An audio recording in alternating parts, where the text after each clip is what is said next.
What's up, everybody? Welcome back to the Hard Park 703 channel. So it was a gorgeous weekend. I spent 50% of it because Saturday it was raining, so I did not take this car out. But anyways, I spent 50% of it just driving all day nonstop. It was like 83 degrees. The humidity was disgusting. This is disgusting. The pollen, ungodly. But anyways, I just want to do some rips with this thing, man. Like, I've been driving so conservatively for years, and so I'm finally learning that I can actually get on it more than I could before, and I've got more confidence in myself, right? I'm not a track driver by any means, but at least I'm learning to drive a little bit more spirited, I guess you would say. So yeah, anyways, I was just ripping it on the roads. Obviously, you know, taking account that there's like no traffic around me or anything like that. And I've just got a long straightaway, right? But yeah, anyways, I'm not going to justify driving fast and driving safely at the same time. They don't go hand in hand. But no weaving in and out of traffic. I don't do any of that type of douchey stuff or whatever. I just open road, just gun it. Let's see what it can do.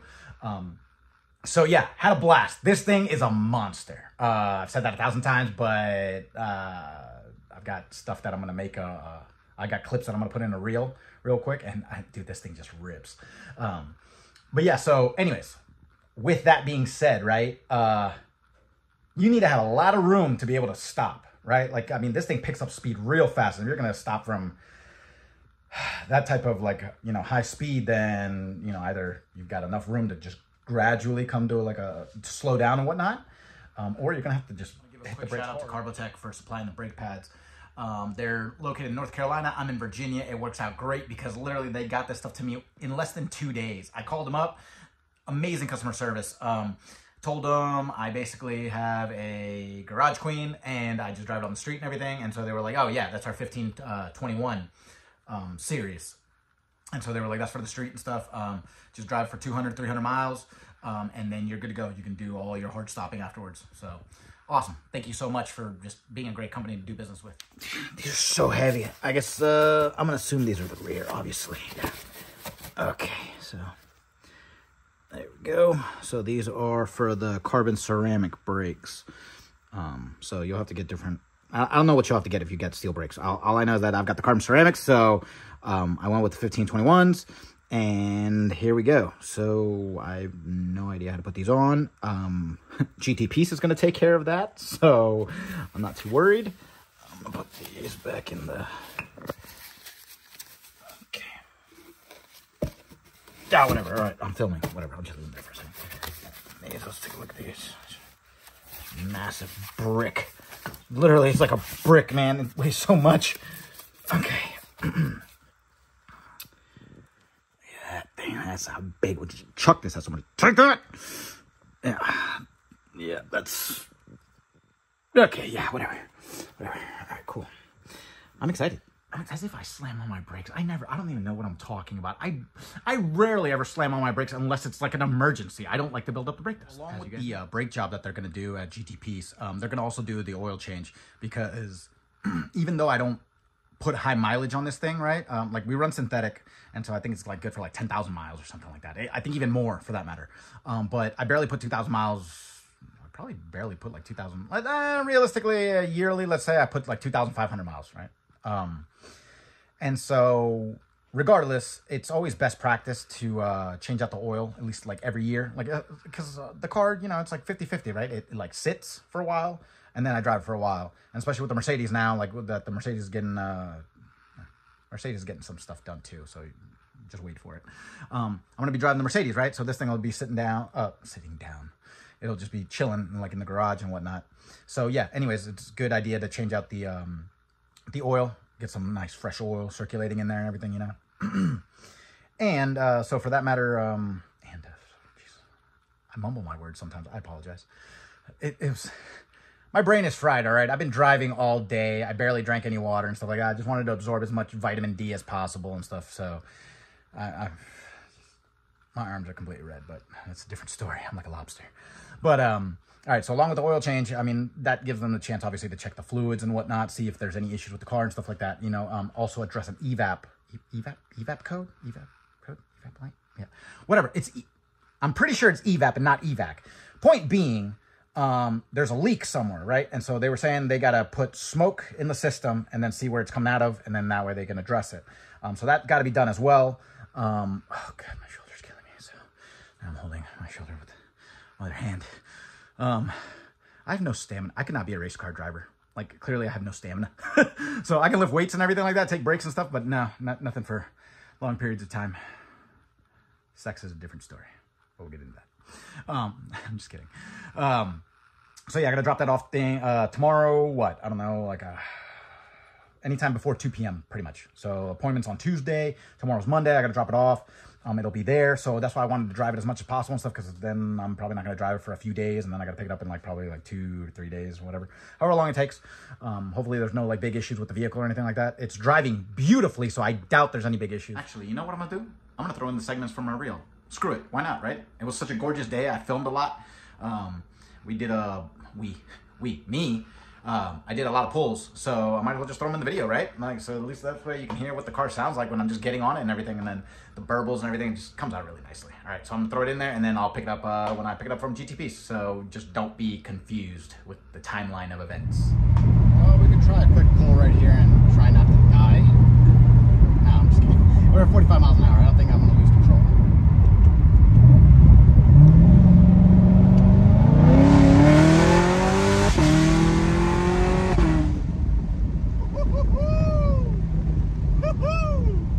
That is insane!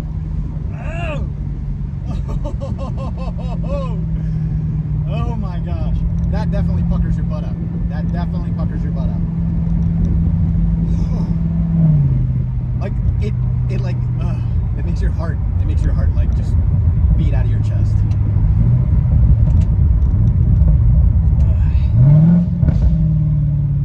Nice. All right, I think I've had enough thrill.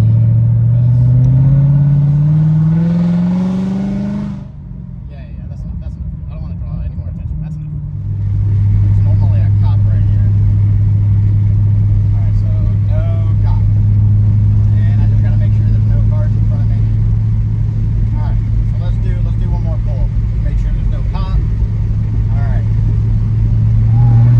65 mile per hour roll. So I guess a 65 roll.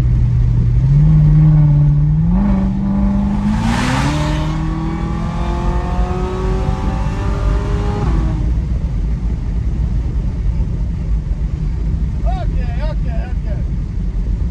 Oh. All right. That's crazy. This thing picks up speed so fast. All right, I'm done. So along with the oil change, the brake pads, and the like the inspection, everything that they need to do to the vehicle, I've got like a very slight hum every once in a while from the air conditioning. Here's a compressor, maybe, I don't know. But when I turn the air conditioning on, it hums very slightly. It's not a loud whistle or anything like that, but I do notice it from time to time. Like today, it doesn't seem like it's doing it, but the other day it did it. And so I went on Corvette forum, and it was saying that it does it if you don't use the AC continuously for long periods of time, which I don't. So that could be, I don't know if it's an issue. I don't know if it's a big issue or what, but I asked them to check that out. So I just got back home. The car drives beautifully. It turns out I've actually got 60% brake life left, brake pad life left. So I'm never going to need to replace those, especially the way I drive. So I'm going to send the brakes back to Carbotech. Still a wonderful company to do business with, but I don't need the brake pads, and I don't need to hold on to them because I'm never going to use up the life of the pads. So I might as well just send them back. I know there's a restocking fee and everything like that, and it is what it is. But yeah, I'm going to send them back because they were a lot of money. Let me show you what else we ended up. I know I said I was running Mobile 1, but it turns out that I'm running Motul. Been running Motul since the beginning. It's the only motor oil that they actually put in the vehicle and that they ever want to put in the vehicle. And I assume they probably put the exact same motor oil in my in my Mercedes as well. But yeah, all right, so that's what I'm running. Let's see. Oh, okay. So the brake pad situation, right? I didn't need it. The reason why it said the brake pad warning light came on prematurely is because the sensor went bad. So they had to replace that. So now we're good. That light is off, or not that light, but that warning is off.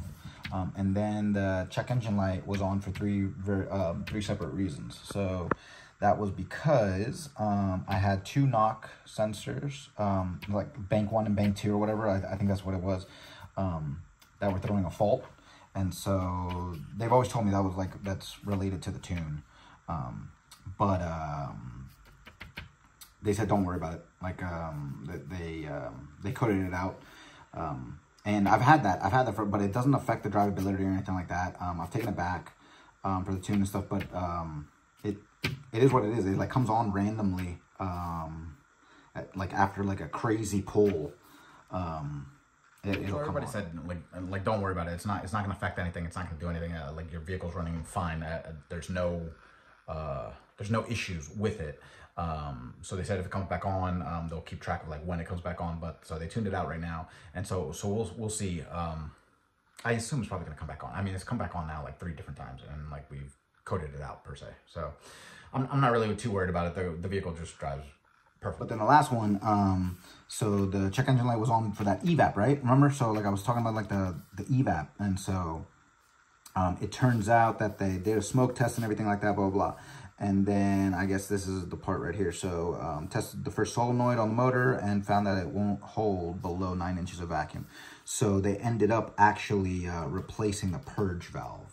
I don't know what the purge valve looks like, you know, but when they're talking about the solenoid and all that, I mean, that's over my head. But everything is off, like all the lights are off, and that means a lot because of the fact that now I can actually remote start the car again. You can only remote start the Corvette when the check engine lights are off. And so this way, obviously, you can cool off your car or you can warm it up or whatever. And so for the majority of the year, I mean, I can't use it. As soon as the check engine light comes on, I mean, it depending on what it is, I don't ever really feel like setting up the appointment and everything like that. I just run with it. And it's been this exact same, it's either been that evap code, or it's been the knock sensors. And so since it's that every time, I mean, it just, for the most part, I mean, I'm just driving with it. But yeah, so anyways, I usually take it in when I need the oil change and whatnot, you know, and then they finally clear everything. So yeah, so we'll see how long it lasts, with all the lights off and everything. But yeah, so that's it. It was a nice quick video. You know, there's not much more to be said. If you do need brake pads, obviously hit up Carbotech. Luckily I didn't, but in case anything happens or whatever, at least I know how to hit them up. GTPs, thank you so much, obviously, for everything that you guys did. The car runs beautifully because of you guys. And yeah, I'm gonna go swap the Corvette for the Mercedes because the Mercedes has got to be there first thing tomorrow morning. And yeah, because all the parts are already there. I took them, like, I put them in the back of the car as I was going to pick up the Corvette. So then that way I can drop everything off. And then now all I got to do is just drop the vehicle off tomorrow. Because everything wasn't going to fit in the Corvette. I mean, everything wasn't going to fit in the Mercedes. Like, if I had to take it all together, and nothing fit in the Corvette either. I needed one of the SUVs. But anyways, yeah, so I'm going to upload this video. And immediately start working on this other video that I've got like segments for and stuff like that. And then I'm going to wrap it up. Hopefully, I don't know. I mean, I don't know if they'll be done tomorrow. I don't even care. As long as it's not raining or anything like that, I'm happy. So they can keep it for the week or whatever. But yeah, so I'll pick it up. I'm going to wrap this video up right now, and then I'll pick up the other video as soon as I'm done with this. And we'll see when I finish that one or whatever, but it'll be uploaded real soon, like probably right after this one. So yeah, if you like that video, go ahead and click that like button and subscribe. And yeah, I'll see you guys soon. Bye.